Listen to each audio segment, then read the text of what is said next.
Hello student, उम्मीद करता हूँ आप अच्छे से होंगे। आज हम अध्याय 3 का शेष बचा हुआ पाठ पढ़ने जा रहे हैं। वीडियो शुरू करने से पहले मैं आपसे ये कहूँगा कि आप इस चैनल को सब्सक्राइब कर लें और बेल बटन जरूर दबाएं, जिससे आपको इस चैनल पर आने वाली सभी वीडियो की नोटिफिकेशन मिलती रहे। तो चलिए शुरू करते हैं।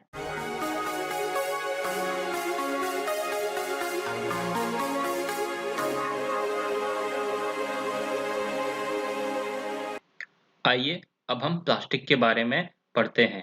आप घर पर प्रतिदिन काम में आने वाली बहुत सी प्लास्टिक की वस्तुओं से परिचित होंगे। इस प्रकार की वस्तुओं और उनके उपयोग की एक सूची बनाइए। संश्लेषित रेशे की तरह प्लास्टिक भी एक बहुलक है। सभी प्लास्टिकों में इकाइयों की व्यवस्था एक ही प्रकार की नहीं होती। कुछ में इकाइयां रेखीय होती हैं, जबकि कुछ में ये तिर्यकबद्ध या क्रॉसबद्ध होती है। आइए देखें चित्र ए में। चित्र ए में आप रेखीय इकाइयों को देख सकते हैं। यहाँ पर प्लास्टिक की जो इकाइयां हैं वो रेखीय व्यवस्था से जुड़ी हुई हैं, जबकि चित्र बी में हमारे पास जो प्लास्टिक की इकाइयां हैं वह क्रॉसबद्ध व्यवस्था से जुड़ी हुई हैं। आइए आगे देखें। प्लास्टिक की वस्तुएं सभी संभव आकारों और साइजों में उपलब्ध है, जैसा कि आप चित्र 3.7 में देख सकते हैं। यह आपके पास चित्र नंबर 3.7 में प्लास्टिक से निर्मित कुछ वस्तुएं हैं। आप देख सकते हैं इनके आकार अलग-अलग हैं। क्या आपको आश्चर्य नहीं होता कि यह कैसे संभव है? तथ्य यह है कि प्लास्टिक आसानी से सांचों में ढाले जा सकते हैं, अर्थात इसे कोई भी आकार दिया जा सकता है। प्लास्टिक की सबसे अच्छी बात यह होती है कि प्लास्टिक को हम किसी भी आकार में ढाल सकते हैं। प्लास्टिक का पुनः चक्रण हो सकता है, इसे पुनः प्रयुक्त किया जा सकता है, इसे रंगा और पिघलाया जा सकता है, इसे बेलकर चद्दरों में बदला जा सकता है अथवा इसकी तारें बनाई जा सकती हैं। इसलिए इनके इतने विभिन्न प्रकार के उपयोग हैं। आप देखें इस चित्र में आपके पास प्लास्टिक की कुर्सी, बाल्टी और खिलौने रखे हुए हैं। Polythene, poly plus ethene plastic का ही एक उदाहरण है, जो सामान्य उपयोग में आने वाली पॉलीथीन थैलियां बनाने के काम में आता है।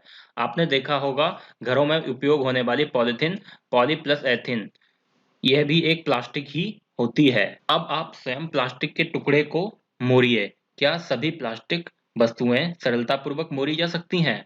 आप देखेंगे कि कुछ प्लास्टिक की वस्तुएं सरलतापूर्वक मोड़ी जा सकती हैं, जबकि कुछ मोड़ने हेतु बल लगाने पर टूट जाती हैं। जब हम एक प्लास्टिक की बोतल में गर्म जल डालते हैं तो वह विकृत हो जाती है। ऐसा प्लास्टिक जो गर्म करने पर आसानी से विकृत हो जाता है और सरलतापूर्वक मुड़ जाता है, उसे हम थर्मोप्लास्टिक कहते हैं।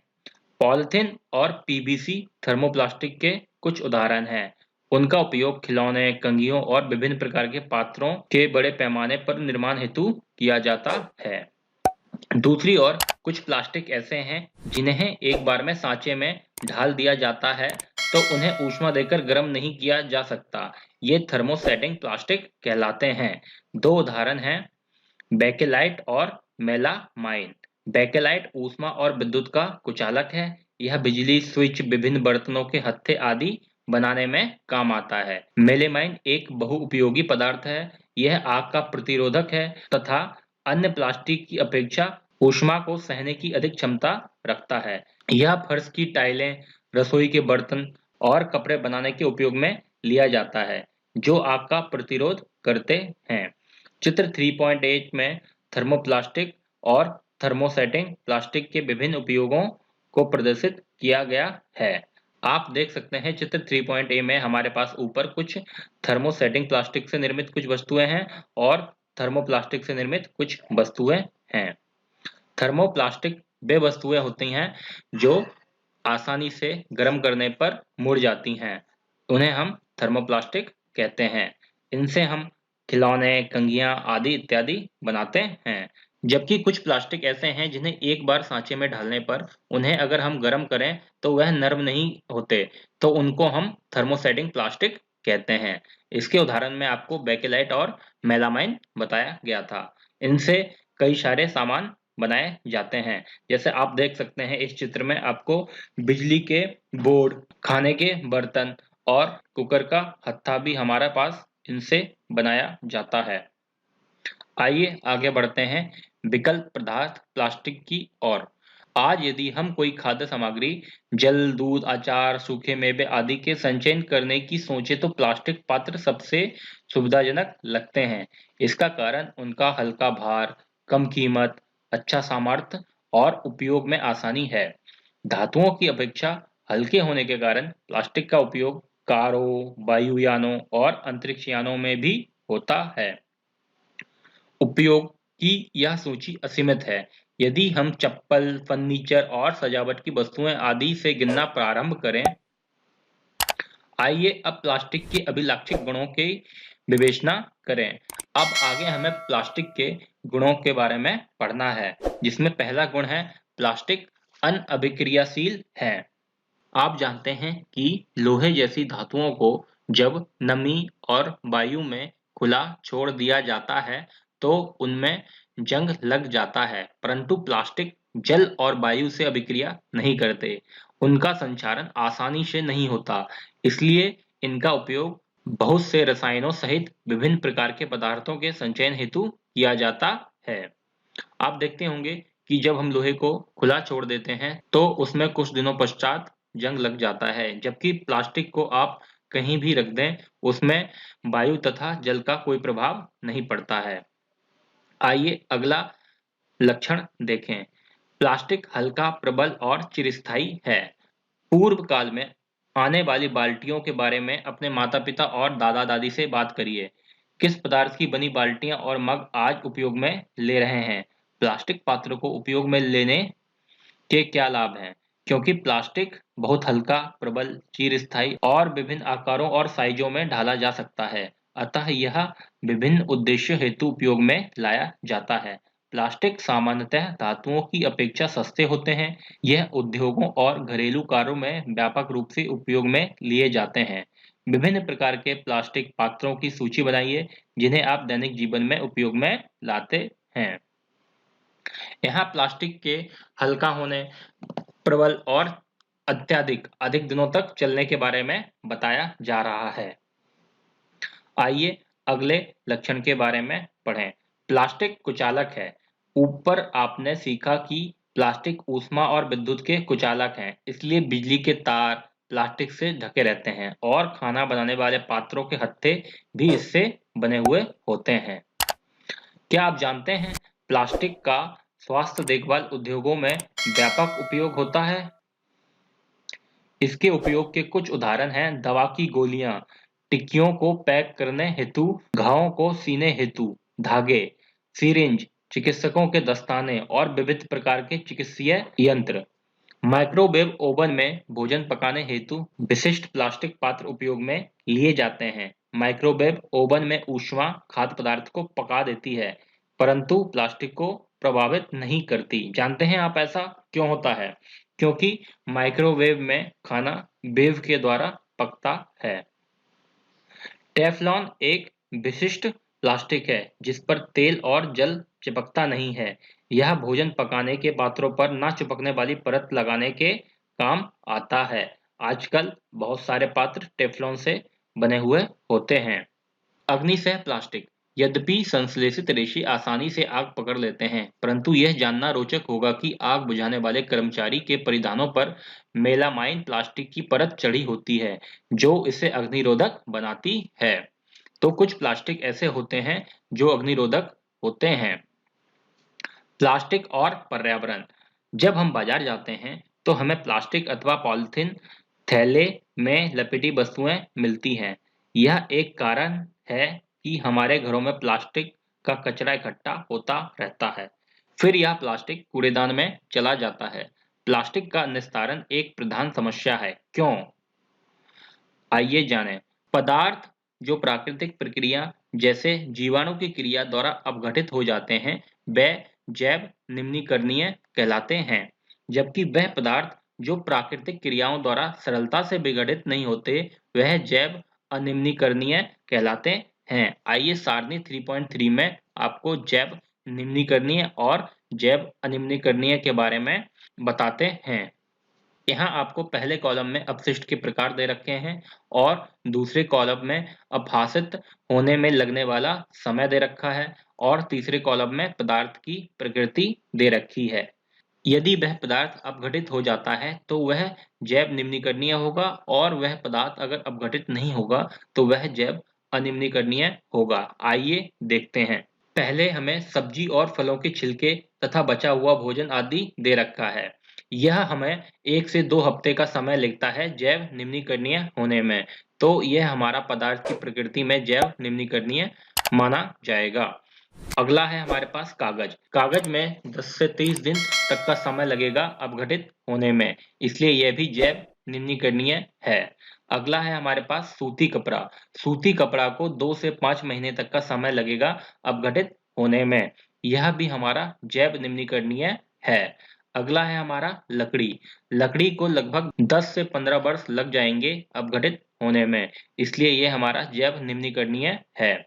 इसी प्रकार अगला हमारा ऊनी वस्त्र है। ऊनी वस्त्र को लगभग 1 साल का समय लगता है अपघटित होने में, इसलिए यह भी जैव निम्नीकरणीय है। इसके अलावा अगला है हमारे पास टीन, एल्युमिनियम तथा अन्य धातुओं के डिब्बे। आप देखे होंगे कि टीन, एल्युमिनियम और अन्य धातुओं के डिब्बे बहुत साल तक ऐसे ही पड़े रहते हैं। इनका अपघटन का समय 100 से 500 वर्ष तक का माना गया है, इसलिए इनको हम जैव अनिम्नीकरणीय कहते हैं क्योंकि ये कई वर्षों तक अपघटित नहीं होते हैं। अगला इसी प्रकार हमारा प्लास्टिक की थैलियां हैं, जो कई साल का समय लगा देती हैं अपघटित होने में। देखा जाए तो ये कई वर्षों तक अपघटित होती ही नहीं है, इसलिए इन्हें जैव अनिम्नीकरणीय कहते हैं। आइए आगे देखें। क्योंकि प्लास्टिक अपघटित होने में कई वर्ष ले लेता है, यह पर्यावरण हितैषी नहीं है। चूंकि प्लास्टिक बहुत समय लेता है अपघटित होने में, इसलिए यह पर्यावरण के हिसाब से अनुकूल नहीं है। यह पर्यावरण को प्रदूषित करता है। यह पर्यावरण प्रदूषण का कारण बनता है। इसके अतिरिक्त जब इस संश्लेषित पदार्थ को जलाया जाता है, तो पूर्णतः जलने में लंबा समय लेता है। इस प्रक्रम में भारी मात्रा में विषैली धूम उत्सर्जित कर पर्यावरण प्रदूषित करता है। इस प्रकार का समाधान कैसे किया जा सकता है? आप देखेंगे कि प्लास्टिक हमारे पर्यावरण के लिए उपयुक्त नहीं है, क्योंकि इसका अपघटन नहीं होता है और साथ में यदि हम इसको जलाएं तो वह जलने में बहुत सारी विषैली गैसों को उत्सर्जित करता है। यथासंभव प्लास्टिक के उपयोग से हमें बचना चाहिए। हमें बाजार जाते समय कपास या जूट के बने थैलों का प्रयोग करना चाहिए, क्योंकि यह थैले जैव निम्नीकरणीय होते हैं। जैव निम्नीकरणीय और जैव अनिम्नीकरणीय अपशिष्ट को अलग-अलग इकट्ठा करिए और इनका अलग-अलग निस्तारण करिए। इसे अपने घरों पर व्यवहार में लाइए। कुछ और तरीके भी सुझाइए जिसके द्वारा आप प्लास्टिक पदार्थों के उपयोग को कम करने में सहयोग दे सकते हैं। प्लास्टिक अपशिष्ट को पुनः चक्रित करना बेहतर होगा। अधिकांश थर्मोप्लास्टिक पुनः चक्रित किए जा सकते हैं। जिन वस्तुओं को पुनः चक्रण किया जा सकता है, उनकी सूची बनाइए। पुनः चक्रण के समय कुछ रंग प्रदान करने वाली अभिकर्मक मिला दिए जाते हैं। इससे पुनः चक्रित सामग्री का उपयोग विशेष रूप से खाद्य पदार्थों की संचयन हेतु सीमित हो जाता है। एक उत्तरदायी नागरिक के रूप में 4R सिद्धांत को याद रखिए। देखिए 4R सिद्धांतों में हमारे पास एक होता है रिड्यूस, एक अगला होगा रीयूज और अगला होगा रिसाइकिल और अगला होगा रिकवर। रिड्यूस का अर्थ होता है किसी चीज के उपयोग को हमें कम करना चाहिए। रीयूज का उपयोग होता है वह चीज हम दोबारा यूज कर सकें। रिसाइकिल का मतलब होता है उसको हम पुनः चक्रित कर सकें और रिकवर का अर्थ होता है उसको पुनः प्राप्त कर पाएं। इस प्रकार की आदतें विकसित करिए जो पर्यावरण हितैषी हों। दोस्तों आपको एक बात याद रखनी है कि प्लास्टिक का जितना संभव उपयोग हो सके हमें कम करना चाहिए और यदि एक थैली जिसका हम उपयोग कर रहे हैं उसका हम जब तक उपयोग कर सकते हैं तब तक उसका हम उपयोग करना चाहिए और कोशिश ये करनी चाहिए कि हम थैले को नष्ट ना करें, उसे हम जलाएं नहीं, उसको हम रिसाइकिल करके प्रयोग करें। क्या आपने कोई ऐसे कचरे का ढेर देखा है जहां पशु विशेष रूप से गायें कचरा खा रही हो? खाद्य अपशिष्ट खाने के प्रक्रम में ये पशु पॉलीथीन की थैलियां और खाद्य पदार्थों के रैपर भी निगल लेते हैं। क्या आप इनके परिणामों की कल्पना कर सकते हैं? प्लास्टिक पदार्थ इन पशुओं के श्वसन तंत्र में कंठरोध उत्पन्न करते हैं अथवा आमाशय में एक अस्तर बनाते हैं और अंततः ये उनकी मृत्यु का कारण बन सकते हैं। लापरवाही से इधर-उधर फेंकी गई पॉलीथीन की थैलियां नालियों को रोक देती हैं। कभी-कभी हम बहुत अधिक लापरवाही दिखाते हैं और चिप्स, बिस्किट और अन्य खाद्य पदार्थों के रैपर सड़कों पर, उद्यानों और पिकनिक के स्थानों पर फेंक देते हैं। क्या हमें ऐसा करने से पहले सोचना नहीं चाहिए? एक उत्तरदायी नागरिक के रूप में आप क्या उपाय सुझाते हैं जिससे जिससे सार्वजनिक स्थल स्वच्छ और प्लास्टिक मुक्त रहे? दोस्तों, हमको इन बातों पर ध्यान देना होगा कि जब हम प्लास्टिक को बाहर फेंकें तो उसका उपयोग किसी दूसरे जानवरों के द्वारा खाने के रूप में ना हो, क्योंकि वह जानवरों के अंदर जाके उनके श्वसन तंत्र को प्रभावित करता है। उसके अलावा वह आमाशय पे एक अस्तर बना देता है जिसके कारण जानवरों की मृत्यु हो जाती है। हम लोगों को चिप्स, बिस्किट आदि के रैपर जो होते हैं, बिस्किट और चिप्स आदि को खाने के बाद हम उन रैपरों को जहाँ-तहाँ, यहाँ-वहाँ फेंक देते हैं, जो कि पर्यावरण के लिए हानिकारक है। हमें कूड़ेदान का प्रयोग करना चाहिए इन सब रैपरों को फेंकने के लिए। ये हमारे जिम्मेदारी बनती है। और मार्केट जाने से पहले हमें घर से अपना थैला लेके चलना चाहिए। हमें इस बात पे निर्भर नहीं रहना चाहिए कि हम बाजार जा रहे हैं तो हमें जहाँ से हम सामान लेंगे वह थैला प्रदान करेगा। हमें अपनी ओर से घर से ही थैला लेकर चलना चाहिए। रेशा विवेक। प्लास्टिक की थैलियां जलाशय में अथवा सड़क पर नहीं फेंकनी चाहिए। खरीदारी के लिए जाते समय एक सूती कपड़े का थैला या जूट का थैला लेके जाइए। प्लास्टिक पदार्थ का उपयोग कम से कम करिए। उदाहरण के लिए प्लास्टिक के स्थान पर स्टील से बने भोजन रखने के डिब्बों का प्रयोग में लाइए। यह सब करके हम पर्यावरण को प्रभावित करने वाले प्लास्टिक के प्रभावों को कुछ हद तक कम जरूर कर सकते हैं। आगे दोस्तों हमको प्रमुख शब्द तथा प्रश्न उत्तर करने हैं जिनको हम अगले वीडियो में समझेंगे। अगर वीडियो आपको पसंद आए तो इसे लाइक करें तथा अपने सभी दोस्तों में जरूर शेयर करें। यदि कोई क्वेरी है तो आप कमेंट बॉक्स में कमेंट कर सकते हैं। आप हमारे चैनल को सब्सक्राइब करें तथा बेल आइकन जरूर दबाएं, इससे आपको हमारे चैनल की सभी नोटिफिकेशन मिल जाएंगी। वीडियो देखने के लिए आपका धन्यवाद। आपका समय शुभ हो।